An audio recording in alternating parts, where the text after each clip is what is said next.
Hi guys, this is Abhi from Gokcedb. In this video, you're going to learn 3 things about modules in Ruby. Number 1, use the require statement to import a module file. On line 2, I'm first specifying the load path as the current directory, and on the next line, I'm using the require statement to import the calc module.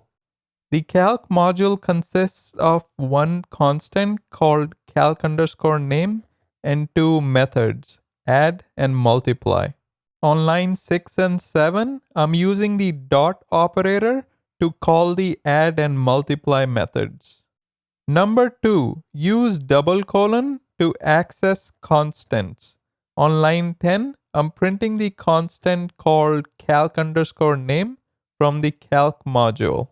Number 3, use the include statement to include a module in a class. On line 13, I'm first using the require statement to load the classification module file.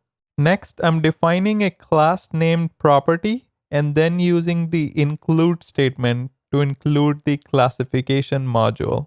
The classification module consists of two methods, land and sfr.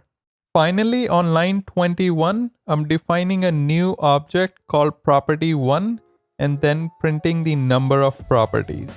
There you have it. Make sure you like, subscribe, and turn on the notification bell. Until next time.